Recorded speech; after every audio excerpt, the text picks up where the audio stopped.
Brian Grimm, thanks so much for joining us. Very happy to be with you, Libby. And I have to say, what an amazing and rigorous and thorough report. Congratulations. Thank you. It's been 5 years in the making. Now, what motivated you to do this research and this report on religious persecution?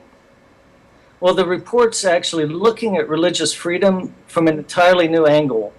Previously, people looked at religious freedom primarily from government restrictions on religion, but this study is groundbreaking in that it not only looks at how governments restrict religion, but how groups and individuals and societies can also place restrictions on religion that limit religious freedom.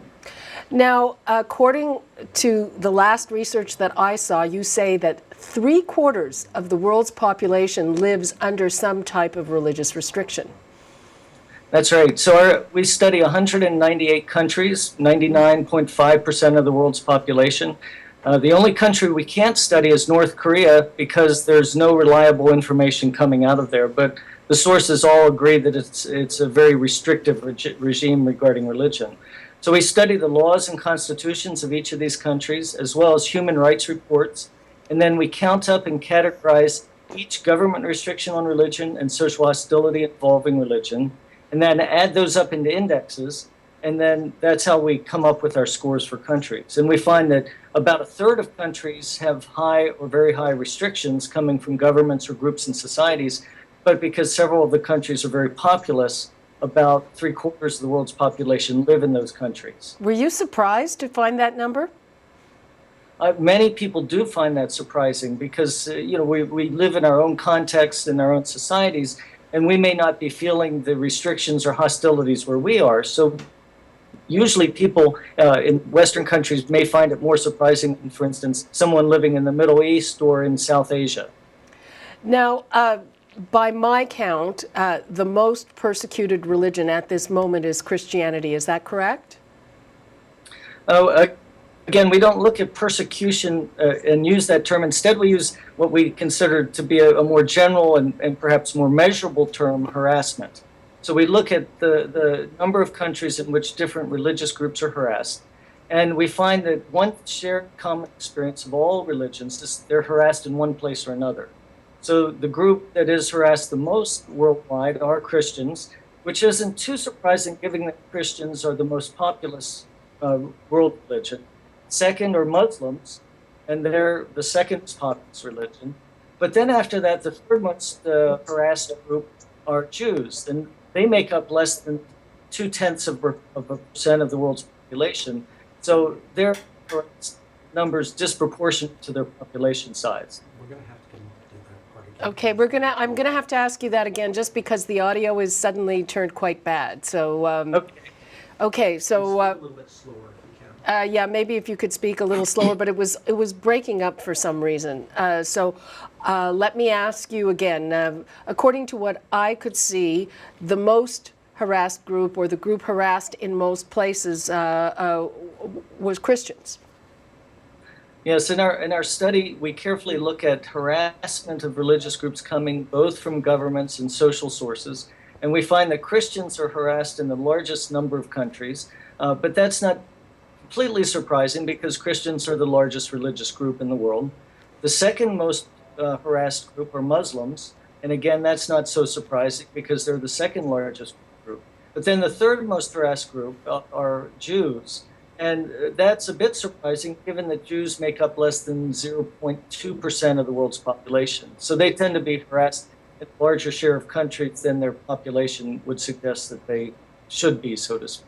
Well, but there is a very long history of anti-Semitism in the world, so I guess it's maybe not surprising from that point of view. Yeah, from that point of view, there have been trends of anti-Semitism dating back many, many years. And we've been seeing an increase in the number of countries where Jews have been harassed in recent years.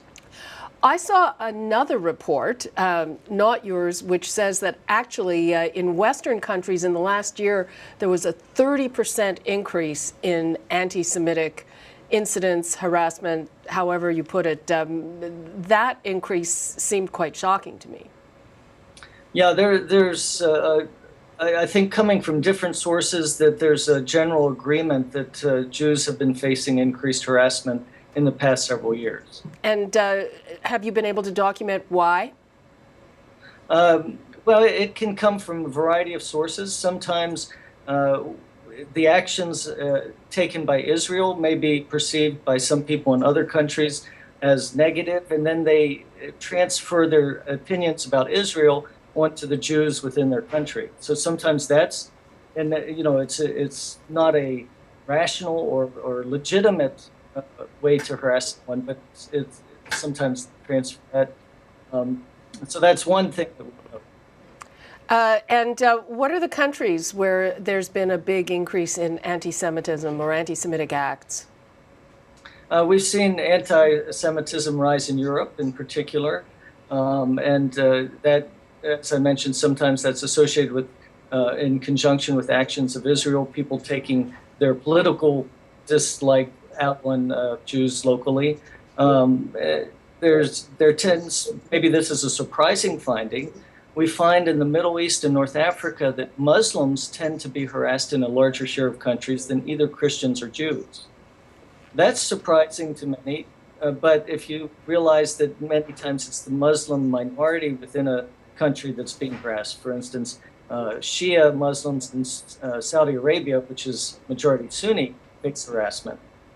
That doesn't surprise me in the least, quite frankly, from what I know about the Middle East.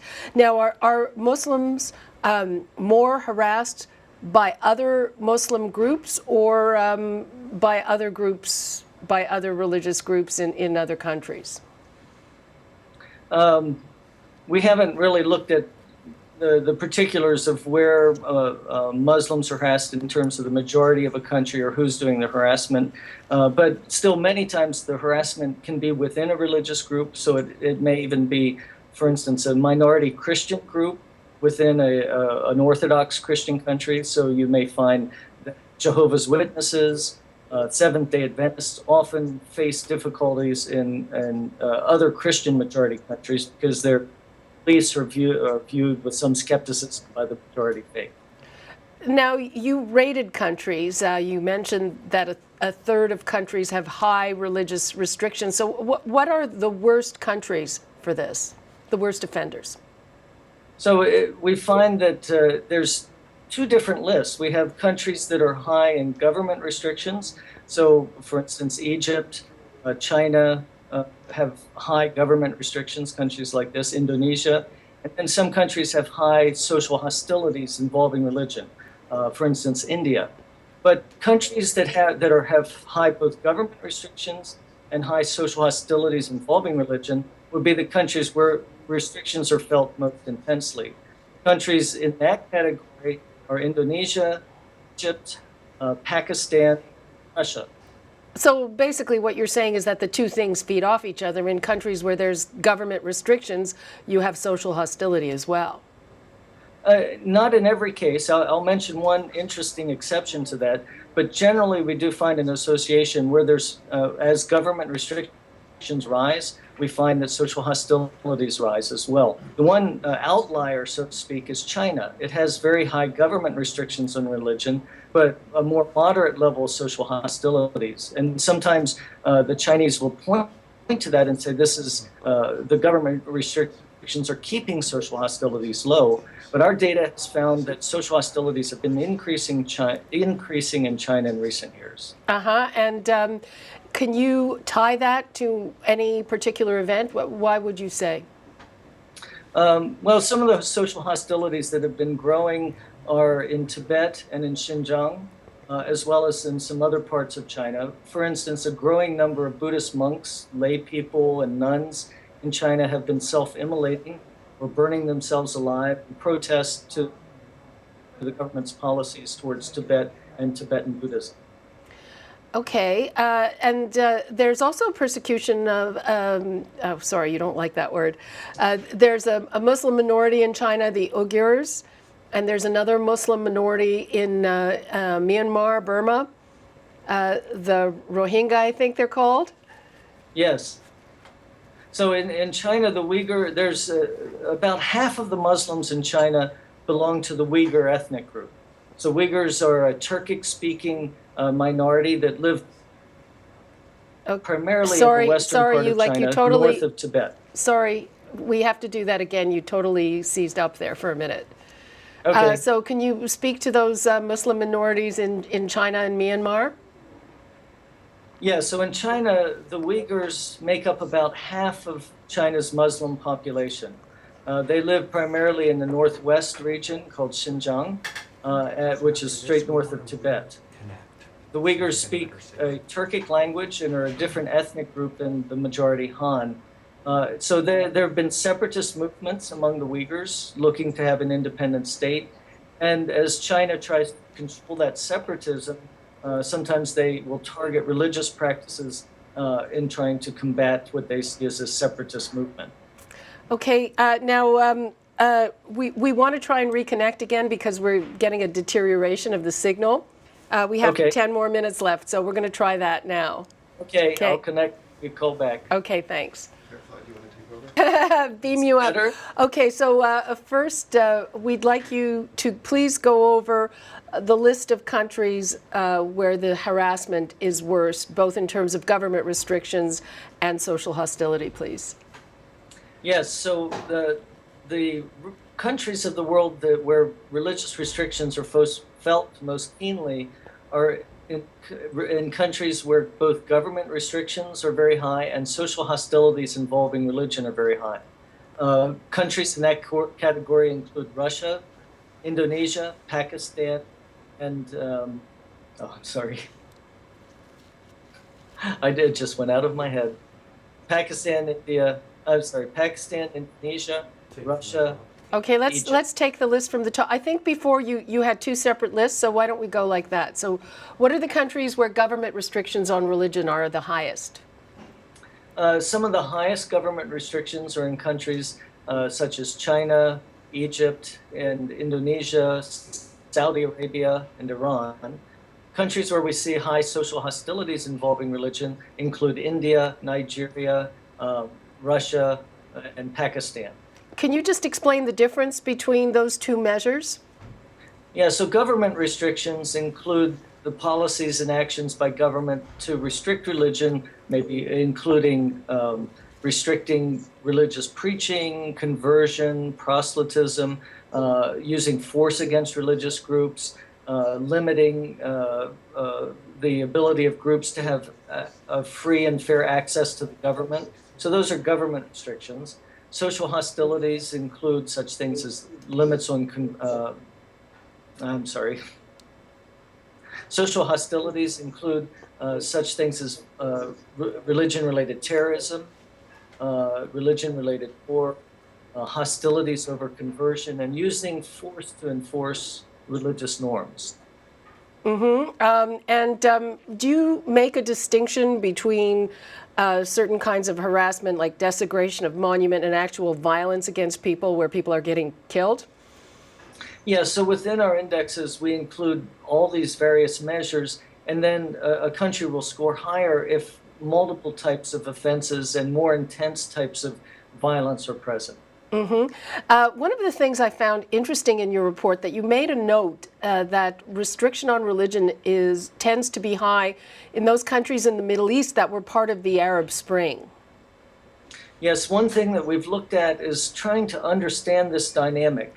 And in our study, we note that each of the 20 types of government restrictions we monitor is associated with higher social hostilities involving religion. So where you have a government restriction in place, you tend to have higher social hostilities. And the one kind of government restriction that's most strongly associated with social hostilities is government favoritism of one religion to the detriment of others.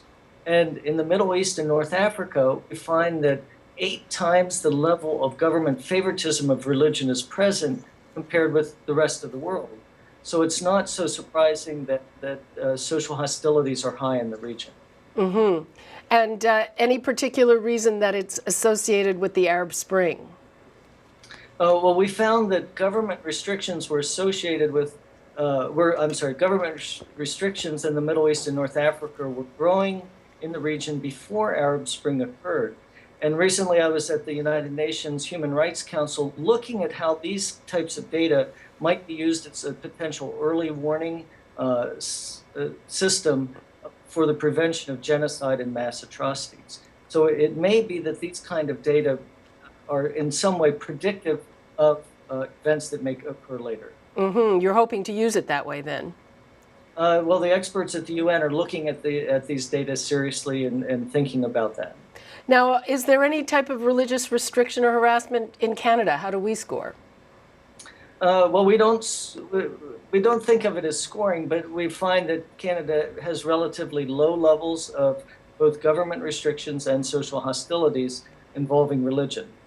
Mm-hmm. But you found more recently in the United States.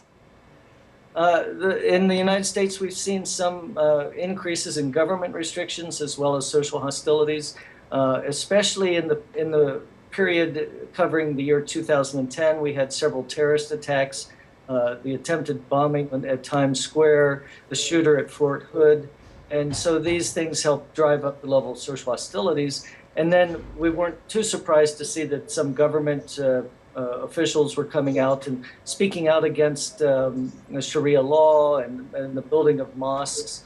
And so then we would count that as a type of government restriction when the government is involved. And I would say one thing, our study doesn't take a normative judgment on any particular type of restriction. For instance, in France, they've banned burqa with a full body covering for Muslim women. And there's great public support for that as well as political support. But in our study, we still count it as a restriction, whether or not it's a popular restriction. Right. You were saying that in France, there's a lot of support for banning full coverings for women. You mentioned some new findings that you were about to unveil at a TED Talk. Can you tell us a bit about that, please? Yeah, so there'll be a TED Talk on April 19th at the Vatican looking at religious freedom. One of the new findings that we'll be releasing then is that many of the things we've discussed so far are sobering, if not shocking, certainly heart-wrenching. But we also don't find that all the news is negative because we found an increasing number or a large number of governments and societies around the world that are taking action to try and address these rising religious restrictions and hostilities. So for instance, 76% of countries worldwide in the year 2011 alone, there were government or social initiatives aimed at reducing religious restrictions or hostilities. Mm-hmm. That's interesting. You want to name any particular places? Well, I can give one example. In Austria, the nation of Austria hosted this year's United Nations Alliance of Civilization meeting and made the rising tide of restrictions on religion a central theme, engaging world leaders and religious leaders on this topic. It brought together leaders ranging from the president of Turkey to the Secretary General of the United Nations, and religious leaders such as Cardinal John and Imam Jega from Nigeria, a country where many of the social hostilities we've talked about today are present. Okay, let me ask you this. Is your TED Talk going to be posted shortly after you give it?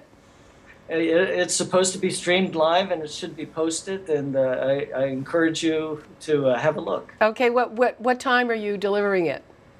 Well, by East Coast U.S. time, it will be about 4:15 in the morning. Okay, and that's on the 19th. That's actually the day that we're shooting our show. Oh, it is? Yep. Okay. Yeah. Anyway, it was a pleasure talking to you, and I'm sure we'll talk again. Thank you so much. Yeah, thanks, Libby, and thanks for working through our technical challenges here. Okay. Bye-bye. Okay, Have a bye-bye. nice trip. Thanks.